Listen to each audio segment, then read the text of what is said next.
Greetings, salutations, however you say hello. This is episode 6 of Tip Top Talks Tottenham, where it's my weekly show that I cover the 3 most trending topics of the week in the Spurs community. This episode is titled Tottenham Will Make Top 4 NLD on Sunday with Arsenal's title on the line. Comment and let me know what time zone you'll be watching from on Sunday. I was in Alaska just a bit ago, but now I'm back in Nashville, so I'm going to be Central Standard Time in America. Comment your 3 letters of what time zone you'll be watching the game from on Sunday. First topic, let's do it. Tottenham will make top 4. I'm going with the outlandish rose-tinted glasses prediction that we will end up beating Aston Villa and finishing in front of them to secure Champions League football next season. I'm going to walk you through it. This is exactly how it's going to happen. Right now, Villa have 66 points with 2 games in hand, meaning they've played 2 more games than us. And their 4 games are as follows remaining. They play Chelsea at home. I'm going for a draw there, as barring Chelsea's most recent performance against Arsenal, they have shown a bit of a turned corner in that their form is picking up at a significant rate and compared to where it was in the beginning of the season. So I'm going for a draw there, putting Villa at 67 points. Then they play Brighton away. I think this is the probably biggest game that's going to decide whether or not Tottenham are able to actually pass Villa. We're really relying on Brighton here, and as such, I'm going to predict that Villa loses away versus Brighton to not get any points from them. The following week, they play Liverpool at home. Although Liverpool just lost to Everton 2-0, I do predict, since it's the second to last match week of the Premier League season, that Liverpool will be up for the game, as it's Klopp's, one of his last games being the manager of Liverpool. So, they're really going to be overcome with emotion, I'm predicting. And I think that Liverpool, even though they're away from home, will find a way to get all 3 points and still keep the title race competitive. I don't know what exactly it's going to look like at that point, but that's what I'm predicting. And their last match week of the season is at Palace for an away day, and I think that they're going to win that match, unfortunately. So, like I had said, they're going to draw to Chelsea, 67 points, lose to Brighton and Liverpool, and then win at Palace, bringing them to 70 as their point total for this season. Now, moving over to the good guys, we have Tottenham, which are right now at 60 points. Remember that I had said before, Villa have 2 more games played right now than we do. So our 6 remaining games go as follows.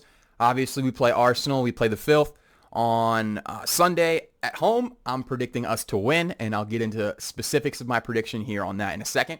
Next, we play Chelsea away. We unfortunately have a horrific record at Stamford Bridge, but I think that the players are going to be thinking about how the last game unfolded when we played them earlier in the season. So I'm going to predict for us to get a draw. We're at least going to get 1 point out of this match, and I won't go into any more detail about the previous time we played Chelsea this season.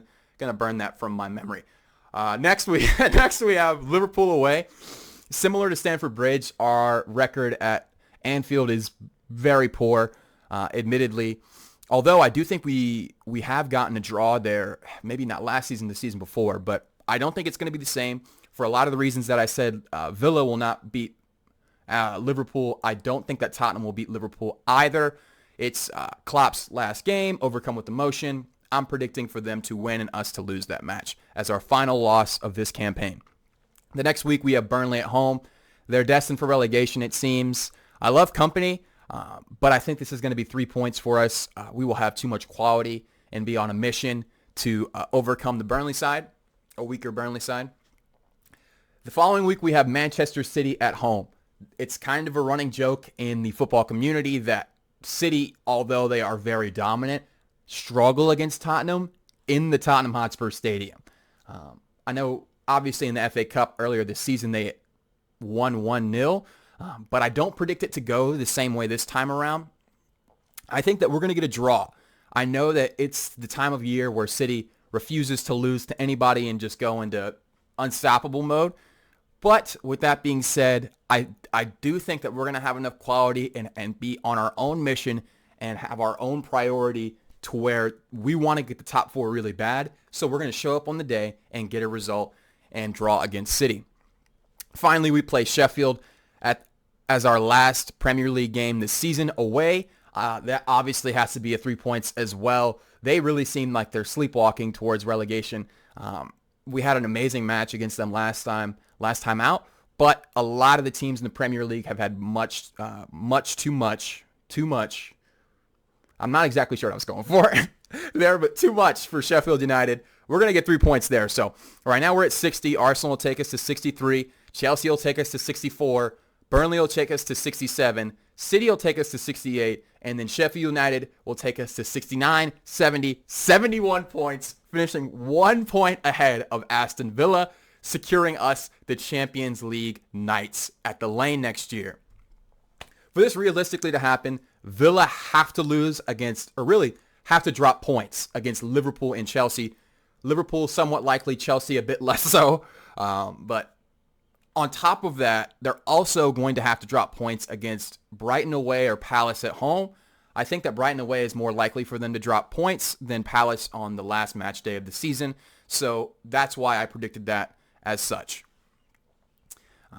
You could call me deluded. Totally fine. I'm going to call myself an optimist. That's what I'm going to stick with. If we played our season out like this, I'd consider it to be a massive success, as many Tottenham fans would.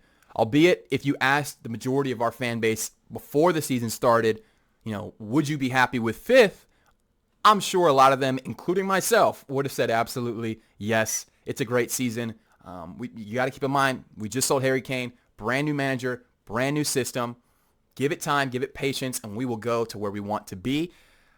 But yes, like I had said, I would be not disappointed. I would think and still consider the season to be a success if we finished in fifth. Hopefully this prediction ages well. Only time will tell. Second topic today is Europa or Champions League. What is better for Tottenham? Admittedly, this topic is a loaded question. It would be unreal to have Champions League nights back at the Lane, but if I were playing devil's advocate, it'd be very easy for me to say, Royce, Tip Top Tottenham, what's more realistic of a competition that we would win? And I would be forced to say the Europa League. It is important to note as well, with the new Champions League format, there will be more games. Squad depth will be more important than ever. I really just do believe that at the end of the day, our squad right now isn't very well equipped to make a deep run in the Champions League. As it stands, we need another summer to be as good as, if not better, than the one we had last year. I could see us making a few key signings in the forward line with an out-and-out 6 or a CDM and another really quality squad player in the back line from us making a very deep run in the Europa League. I think if we do that same thing, we still would be a bit far off from a deep Champions League run, but like I had just said, really could do something in the Europa League if we make those additions. With all of that being said, the Champions League is the greatest club competition in the entire world. And quite frankly, it's impossible for me to say I don't want that, especially with how close we are to Villa and how few games there are left in the season. So I hear and I understand the Europa arguments. We could play younger talent, more often, although Ange hasn't done that as nearly as much of it as I would like this season. It's one of my bigger criticisms of him thus far. Barring all that in mind, I do think unless we win the Europa League next year, we would be closer to where we want to be in our goals if we made Champions League this season instead of Europa League. Obviously, you get more funds and the bonus that Daniel Levy very much loves. I think all of the perks that come with that placement of fourth would benefit our club in the long run a lot more than Europa League. But again, I do hear and understand arguments on both sides. I'd be really curious to hear your opinions. Please comment. Let me know, would you rather prefer Champions League or Europa League, and what do you think is better for Tottenham in the future? Third topic, last one, guys. Huge one. NLD with Arsenal, league title on the line. Woo! Tottenham play our biggest rival, the Filth, as they're commonly referred to. Arsenal on Sunday in the North London derby. Normally, in my previews of matches, I take time to really dissect the players, talk about how their goal contributions have gone thus far in the season, and who could be their potential danger man. But admittedly, it feels very bizarre. It feels very odd talking highly about Arsenal players. In my opinion, I've said this before on Twitter, Rice is their best player on their squad by a good, considerable margin, in my opinion. I think Odegaard recently has been playing well in recent weeks. So with that in mind, I think whoever is going to win this game, it's going to be very dependent on whoever can win the midfield battle. Obviously, Ange has been mixing it up in recent weeks of who exactly is going to start, and it's going to be really interesting to see what type of combination of the three that he comes out with on Sunday. But in my opinion, if they don't come to play and they don't feel ready, they don't feel sharp, they don't play crisp passes, they don't make the right decisions, if they play poorly, then it really, really is going to impact us very negatively. So in my opinion, it is the most important thing that we win the midfield battle, and we will end up winning this game. That I can promise. I'm predicting a 3-1 win, putting us back to winning ways. A double from Son Heung-min gets him back to scoring ways as well. And Johnson is going to finish it off with the third goal, ensuring the 3 points.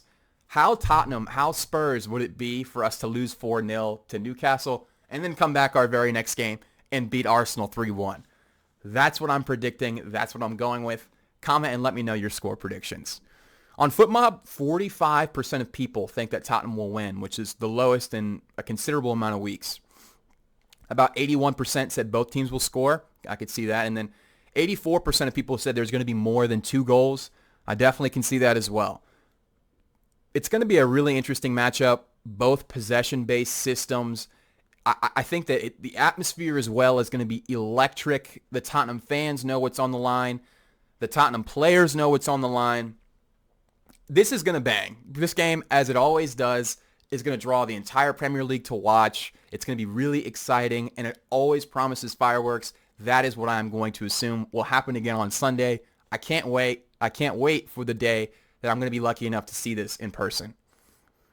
Guess what? You're here at the end of the video. Thank you so much for watching it until the end. You're so real for that. I really do appreciate it. Comment and let me know your thoughts on the 3 discussed topics today. Do you think that Tottenham will make the top 4 over Aston Villa? What do you see the results and the fixtures coming up that both of us have end up looking like after we play them? As well as, do you think that the Champions League or the Europa League would be better for Tottenham in terms of our future? And what would you prefer of those 2 competitions? Lastly, please let me know your NLD score predictions. If you say a draw and you're a Tottenham fan, I can't be upset at that. I can't. But I'm a little bit disappointed in that. Seriously, though, just comment and let me know what your thoughts are on the game. It's going to be super exciting. I can't wait. I'm nervous, but I'm excited. Like to be world class, and subscribe for a silky first touch. It's been Tip Top Tottenham, and staying true to form, glory, glory, Tottenham Hotspur.